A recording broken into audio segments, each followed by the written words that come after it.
உங்களுடைய இந்த அன்புக்காக எவ்வளவு பெரிய உயரத்தையும், எவ்வளவு பெரிய வருமானத்தையும், எவ்வளவு பெரிய வசதியையும் தூக்கி எறிஞ்சிட்டு வரலாங்க.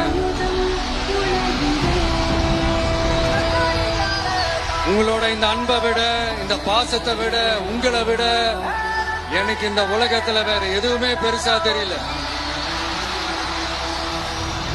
சாதாரணமா இருந்த ஒரு விஷய இந்த உயரத்துல தூக்கி வச்சு கொண்டாடிக்கிட்டு இருக்கிறீங்க. உங்க வீட்டுல ஒருத்தனாவே ஆக்கிட்டீங்க, உங்க சொந்தக்காரனாவே ஆக்கிட்டீங்க. என்னங்க பெரிய பணம் வேணுங்கிற அளவுக்கு பார்த்தாச்சு. அரசியலுக்கு வந்துதான் நான் பணம் சம்பாதிக்கணுமா என்ன? அதுக்கு கொஞ்சம் கூட அவசியமே இல்லை.